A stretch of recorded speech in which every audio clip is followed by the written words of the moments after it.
પ્રસંગથી હું આ વાતની શરૂઆત કરીશ કે થોડા સમય પહેલાં 5-6 વર્ષ પહેલાંની વાત છે કે મારી પાસે એક વડીલ નિયમિત આવે 75-80 વર્ષની ઉંમર. એ મારા દર્દી નહોતા, પણ એમના વાઈફ મારા રેગ્યુલર પેશન્ટ. એટલે જ્યારે જ્યારે આ વડીલ આવે ત્યારે અલગ અલગ વાતો કરે. એમની ઉંમર કંઈક 75-80 હશે, પણ એમને જોઈને એવું ખ્યાલ ના આવે કે આટલા વયોવૃદ્ધ છે. કારણ કે બહુ શિસ્તબદ્ધ જીવન. રોજ સવારે વહેલા ઉઠે, ચાલવા જાય, પુસ્તકો વાંચે. ભાવનગરની એક બહુ મોટી હોસ્પિટલના ટ્રસ્ટી, એટલે હોસ્પિટલ જાય, સેવા આપે. અને જ્યારે આવે ત્યારે મારી સાથે થોડી વાતો કરે. પછી એકવાર એમણે મને કહ્યું કે મારે હોસ્પિટલનું એક્સપાન્શન કરવું છે. ઘણી બધી સુવિધાઓનો અભાવ છે, એ મારે વિસ્તારવી છે, એ ઉમેરવી છે. પછી એકવાર એમણે મને કહ્યું કે મારા દીકરાઓ અમેરિકા છે, એટલે હવે મારે અમેરિકા શિફ્ટ થઈ જવું છે, ત્યાં સેટલ થવું છે. એટલે મેં કહ્યું કે ચોક્કસ તમારે જવું જોઈએ, દીકરાઓને પણ ગમશે. પછી એકવાર એમણે મને એવું કહ્યું કે આપણે વિજયભાઈ રૂપાણી સાથે સારા સંબંધ છે. ત્યારે વિજયભાઈ સત્તામાં હતા. તો વિજયભાઈ આપણને બહુ વ્યક્તિગત રીતે ઓળખે છે, એટલે કંઈ કામ હોય તો મને કહેજો. પછી એકવાર એમણે મને સવાલ પૂછ્યો કે નિમિત્તભાઈ, માટીનો માણસ એટલે શું? આ ત્યારની વાત છે કે જ્યારે મારું માટીનો માણસ પુસ્તક પ્રકાશિત થયેલું. એટલે એમણે મને કુતૂહલવશ પ્રશ્ન કર્યો કે માટીનો માણસ એટલે શું? એટલે ત્યારે તો હું સ્વપ્રકાશિત કરતો પુસ્તકો, તો મારી પાસે એક પ્રત પડી હતી. એ પુસ્તક મેં એમને આપ્યું ને મેં કહ્યું તમે વાંચી લો, તમને ખ્યાલ આવી જશે કે માટીનો માણસ કોને કહેવાય. આ મુલાકાતના 2 વર્ષ પછી ભાવનગરની એક હોસ્પિટલમાંથી, કોર્પોરેટ હોસ્પિટલમાંથી મને ફોન આવ્યો કે એક ઇમરજન્સી રૂમમાં એક દર્દી તાત્કાલિક જોવાનું છે. અને હું ગયો ત્યારે આ સજ્જન ઇમરજન્સી રૂમમાં સૂતેલા હતા. આ 2 દિવસ પહેલાં હું જેમની વાત કરતો હતો એ બન્યું હતું એવું કે એ દિવસે સવારે એમને સીવી સ્ટ્રોક, એટલે કે પક્ષાઘાતનો હુમલો આવેલો. એમનું એક અડધું અંગ ખોટું પડી ગયેલું અને કોઈએ કેથેટર મૂકવાની ટ્રાય કરી હશે, પણ કંઈક પ્રોબ્લેમ થયો હશે, એટલે બ્લીડિંગ થતું હતું મૂત્ર માર્ગમાંથી. તો એ માટે મને બોલાવવામાં આવેલો. અને જેવો હું પ્રવેશ્યો એટલે એમના પત્નીએ મારી તરફ ઇશારો કરીને પૂછ્યું કે સાહેબ આવી ગયા, એમને ઓળખો છો? એ સજ્જન મને ન ઓળખી શક્યા. એટલે પછી મેં એમના પત્ની તરફ ઇશારો કરીને એમને પૂછ્યું કે મને ન ઓળખ્યોનો વાંધો નહીં, આમને ઓળખો છો? એ ન ઓળખી શક્યા. તમે વિચાર કરો કે 2 દિવસ પહેલા જે વ્યક્તિ ગુજરાતના મુખ્યમંત્રીને ઓળખવાની વાતો કરતી હતી, 2 દિવસમાં એવું શું બન્યું કે એ પોતાની બાજુમાં ઊભેલા પત્નીને નહોતા ઓળખી શક્યા. પછી તાત્કાલિક એમને ઓપરેશન થિયેટરમાં લેવામાં આવ્યા. એમના બ્લેડરમાં ક્લોટ હતો, એ ક્લોટ કાઢવામાં આવ્યો. પછી એમને આઈસીયુમાં રાખવામાં આવ્યા. 2 દિવસ સુધી એ ડિસઓરિએન્ટેડ રહ્યા. એમને કશી ભાન જ નહોતી, એ ક્યાં છે, કઈ હાલતમાં છે, કેવી તબિયત છે એમની, કશી જ ખબર નહીં. અને આઈસીયુમાં અમે જ્યારે રાઉન્ડ લઈએ ને ત્યારે અમે એમનું ઓરિએન્ટેશન ચેક કરીએ. એટલે અમે પૂછીએ કે તમે ક્યાં છો, હું કોણ, તમે કોણ, સવાર છે, રાત છે, શું છે. એના પરથી અમે એમનું ઓરિએન્ટેશન ચેક કરીએ. તો 3જે દિવસે જ્યારે હું રાઉન્ડ લેવા ગયો ત્યારે મેં પૂછ્યું કે હું કોણ? એટલે તેઓ મને ઓળખી ગયા. કારણ કે ત્યારે ધીરે ધીરે એમને ભાન આવવા લાગેલું. He was oriented. એટલે એમણે મારું નામ લીધું. પછી મેં પૂછ્યું કે તમે કોણ? એટલે આઈસીયુના ખાટલા પર સૂતા સૂતા એક મસ્ત સ્માઇલ કરીને મને કહે, માટીનો માણસ.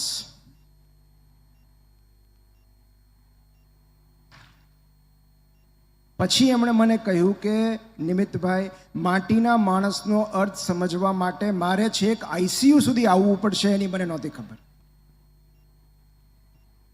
અને પછી એમણે એવું કહ્યું કે હવે મારે હોસ્પિટલનું એક્સપાન્શન નથી કરવું, એ બીજા કરશે. હવે મારે અમેરિકા નથી જવું, હવે મારે ફક્ત અહીંથી સાજા થઈને ઘરે જવું છે. એવું કહેવાય છે કે you can have 1000 problems in your life until you have a health problem.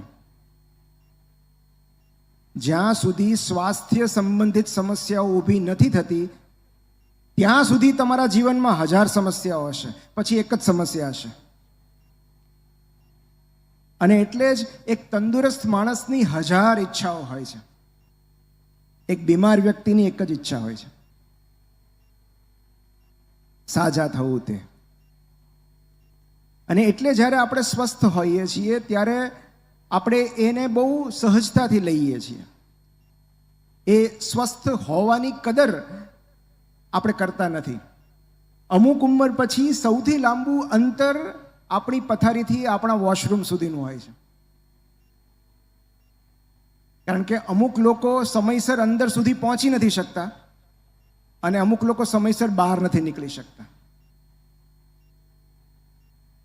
અને એટલે જ અમુક ઉંમર પછી લોકો તમને ફક્ત 2 જ સવાલો પૂછે છે. એક, તમે કેમ છો? અને 2, તમારા સંતાનો કેમ છે?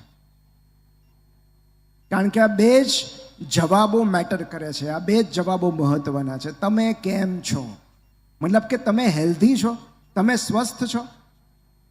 આજ સવારે તમે પથારીમાંથી ઊભા થઈ શક્યા, એનો મતલબ એમ કે ગઈ રાતે તમને પેરાલિસિસનો હુમલો નથી આવ્યો. જો રોજ સવારે તમે ચાલવા કે દોડવા જઈ શકો છો તો એનો અર્થ એમ કે તમારા ઘૂંટણ ને હૃદય સલામત છે. ઈચ્છા થાય ત્યારે ગળ્યું ખાઈ શકો છો તો મતલબ કે ડાયાબિટીસ નથી, કાં તો કંટ્રોલમાં છે. જેટલું ભેગું કર્યું છે એટલું ભોગવી શકો છો તો તમે માનસિક રીતે સ્વસ્થ છો. કારણ કે તમે ભેગું ગમે તેટલું કરી લો, બધું ભોગવી નથી શકાતું. ઈશ્વર તરફથી જે મળ્યું છે એનો આભાર માનો છો અને જે નથી મળ્યું એનો સ્વીકાર કરો છો તો તમે મજામાં છો. તમે કેમ છો? કોઈ એવું પૂછે છે કે છેલ્લે કેટલું રિટર્ન્સ ફાઇલ કર્યું, કઈ ગાડીમાં આવ્યા, તમે કેમ છો? કારણ કે આ જ સૌથી મહત્વનો પ્રશ્ન છે. જીવનમાં સૌથી મહત્વના 2 જ પ્રશ્નો છે. તમે હેલ્ધી છો કે બીમાર છો? તમે સ્વસ્થ છો કે બીમાર છો? કારણ કે જો તમે સ્વસ્થ છો તો ચિંતાની કોઈ વાત જ નથી. જો તમે બીમાર છો તો ફરી પાછા 2 પ્રશ્નો છે. તમારી તબિયત સુધરી રહી છે કે બગડી રહી છે? જો તમારી તબિયત સુધરી રહી હોય તો ચિંતા જ નથી, પણ જો બગડી રહી હોય તો ફરી પાછા 2 પ્રશ્નો છે. તમે જીવી શકો એમ છો કે મૃત્યુ પામવાના છો? જો ભલે થોડી ઘણી ખરાબ તબિયત સાથે પણ તમે જીવી શકવાના હોય તો ચિંતા જ નથી, પણ જો મૃત્યુ પામવાના હો તો ફરી પાછા 2 પ્રશ્નો છે. તમે સ્વર્ગમાં જશો કે નર્કમાં? જો સ્વર્ગમાં જવાના હોય તો ચિંતા જ નથી, પણ જો નર્કમાં જવાના હો તોય ચિંતા ન કરતા, કારણ કે ત્યાં તમારા મિત્રો હશે.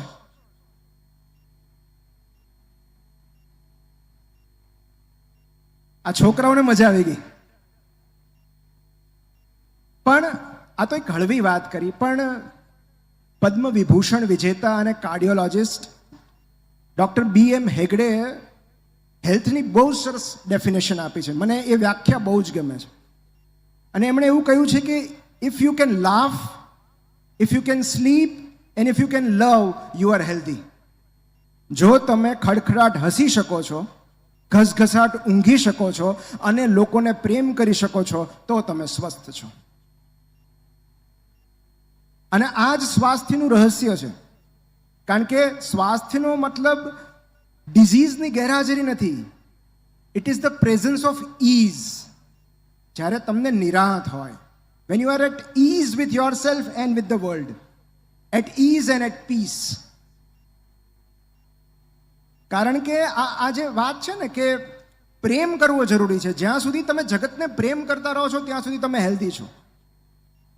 જે ક્ષણે તમને કોઈનું અહિત કરવાનો વિચાર આવે છે, બદલો લેવાનો વિચાર આવે છે, નફરત મનમાં જાગે છે, એ જ ક્ષણથી તમે બીમાર થવા લાગો છો. કારણ કે આ નફરત, વેર, ઈર્ષા, અહિત કરવાની ઈચ્છા, આ એવા બધા ઇમોશનલ બર્ડન છે જે ધીમે ધીમે આપણને બીમાર કરતા જાય છે. અને એટલે જ જે લોકો માફ કરી શકે છે એ લોકો સ્વસ્થ રહી શકે છે. જે લોકો અન્યને સરળતાથી માફ કરી શકે છે, ભૂલી શકે છે, એ લોકો જલ્દી સાજા થઈ જાય છે. કોઈને માફ ન કર્યાનો ભાર લઈને ફરવું એ સ્વાસ્થ્ય માટે સિગરેટ કરતાં પણ વધુ હાનિકારક છે. કારણ કે દવાઓ તો છે જ, પણ આજે જે મારે વાત કરવાની છે 20-25 મિનિટમાં, એ માત્ર દવાઓની નથી. દવાઓ ઉપરાંત બીજા એવા કયા પરિબળો છે જે સ્વાસ્થ્ય માટે જવાબદાર છે? સૌથી મહત્વના 3 પરિબળો છે જે કાં તો તમને બીમારી તરફ લઈ જાય છે, અથવા જો તમે બીમાર હો તો એમાંથી તમને સાજા કરે છે. અને એમાં પહેલું છે માફી. કાં તો માગી લો, કાં તો આપી દો.